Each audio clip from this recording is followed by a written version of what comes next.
All right, let's talk about Next.js routing. You know, it's basically the architectural blueprint for any modern web app.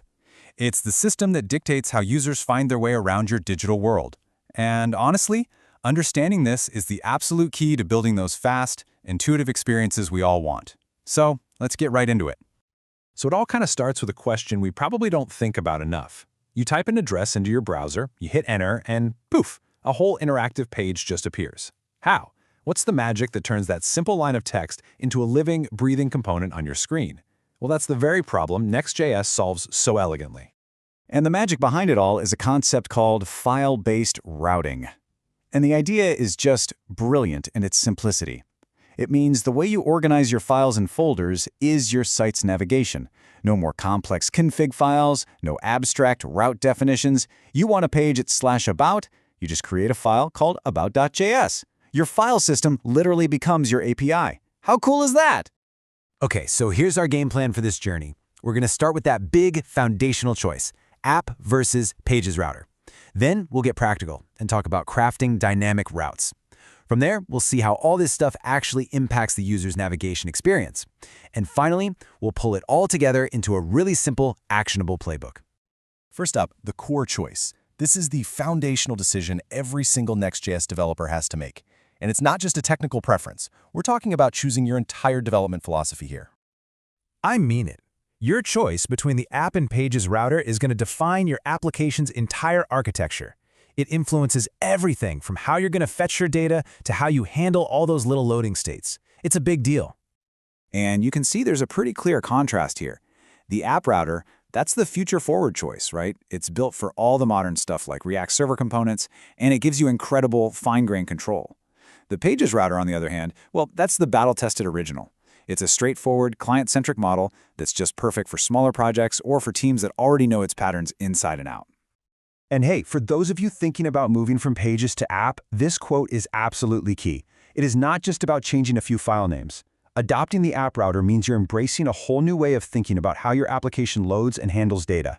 It's a strategic upgrade, not just a syntactic one. So once we've picked our router, it's time to build. Let's move beyond the simple static pages and really dig into how to create routes that are flexible and totally data-driven. To make this really tangible, let's think about physical addresses for a second. A static route, like an About page, is just like a single specific house address. It's fixed, it doesn't change, and it points to one exact location. Simple. But what if you need to represent a whole apartment building with hundreds of unique units?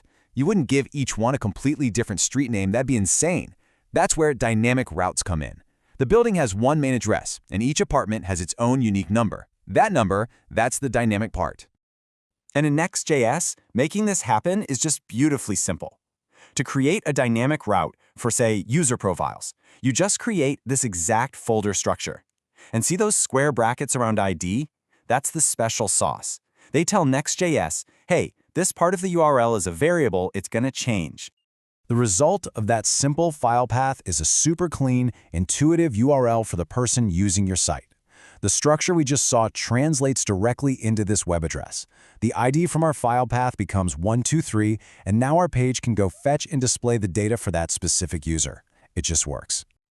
So this gives you a whole powerful dynamic toolkit. You can use parameter-based routes like ID for individual things like user profiles. You can use catch-all routes for more complex paths like a blog with multiple category levels. And you can even use route groups to keep your project nice and organized without messing up the public URL. It's all about giving you structure and control. Okay, so we've built the structure. That's great. But now let's focus on the experience. How does it actually feel for a user to click around and navigate through a Next.js application? This number says it all. 0. That's how many full-page reloads your user is going to see when they navigate between pages. Thanks to client-side navigation, the transition is seamless. It's almost instantaneous. The browser tab doesn't do that jarring white flash and reload dance we all hate.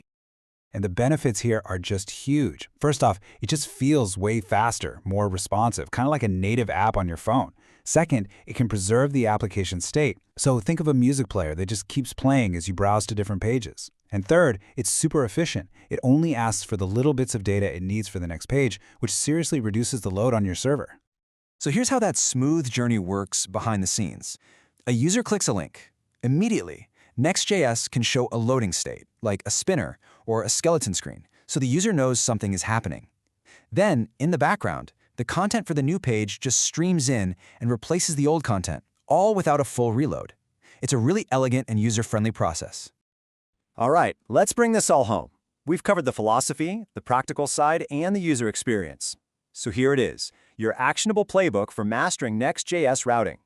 Your playbook is really just a three-step process. First, you make that foundational choice. Are the modern features of the app router going to serve you best, or does the simplicity of the pages router fit your project better? Second, you embrace flexibility. Build out your site's core using dynamic routes for anything that isn't a static page. And third, and this is crucial, never forget the user. Leverage client-side navigation to make their journey through your app feel effortless and incredibly fast. You know, if you take just one thing away from this whole explainer, let it be this. Next.js takes something every developer on Earth already understands, a file system, and it turns it into a powerful, declarative, and super intuitive API for building the structure of the web. It's such a simple idea, but it has these profound implications for how we build our applications. And that leaves us with one final, fascinating question to think about. By mapping URLs directly to files, Next.js is making a really bold claim. It suggests that maybe the most logical, the most scalable, and the most human-readable way to define the web might have been right there in our operating systems all along. So what do you think? Is the file system the ultimate API for the web? It's a powerful idea to consider.